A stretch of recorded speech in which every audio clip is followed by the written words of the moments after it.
e l'attenzione viene da una qualità che sta aumentando, questo è un dato di fatto. Oggi i vini del Lazio, lo sapete, stanno sulle carte dei vini dei ristoranti romani. Prima i vini laziali su Roma, i ristoranti romani non si vendevano, perché evidentemente la qualità non era all'altezza.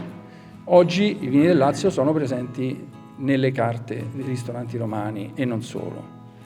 Però secondo me la qualità è ancora poco percepita, perché noi abbiamo un ottimo livello di qualità.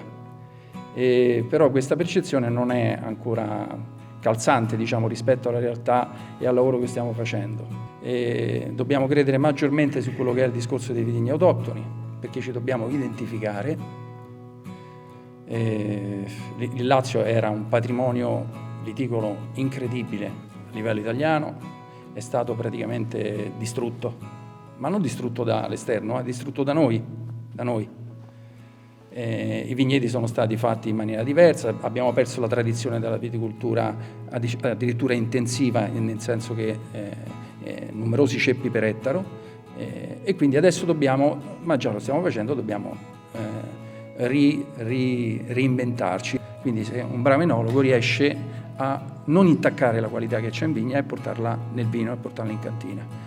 Quindi i problemi che noi ci troviamo nelle aziende nuove che prendiamo come consulenza è quello di reimpostare i vigneti, quindi ridare un equilibrio che è tanto più difficile in un momento di grandi e profondi mutamenti climatici. Noi in viticoltura sono 15 anni che ci accorgiamo dei mutamenti climatici, forse voi lo sentite dal telegiornale, no? Che dicono i ghiacciai si stanno sciogliendo, eccetera. La viticoltura sta avendo dei grossi problemi dei mutamenti climatici, viticoltura, e non parliamo di enologia, altri problemi, diciamo, seri da un punto di vista enologico. Diciamo fino a 10 anni fa non ce ne accorgiamo, perché i nostri vini erano diversi. I vini laziali avevano una shelf life molto breve, 6 mesi, 4 mesi, 7 mesi. Oggi i vini laziali si imbottigliano e si possono bere anche dopo 2 anni, 3 anni, 4 anni, anche bianchi. Quindi evidentemente se ci sono dei scompensi derivati dalla viticoltura, poi il vino ne soffre. Quindi se vogliamo fare un discorso di qualità, dobbiamo fare un discorso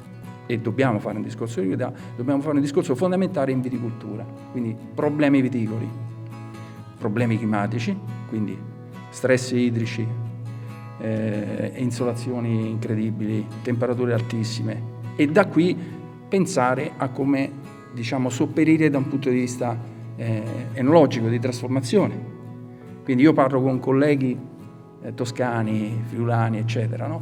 Quando gli racconto che noi raccogliamo l'uva a 45 gradi, loro dicono: ma com'è possibile? Sì, noi abbiamo fatto delle prove, gli acini diretti all'irraggiamento con il termometro infrarossi fanno 50-52 gradi, ok? Quindi significa che bisogna fare i salti mortali per fare un prodotto fatto bene. E quindi la tecnologia in cantina deve considerare quali sono tutte le carenze o le criticità che stanno in vigna e che stanno nascendo proprio per i mutamenti climatici.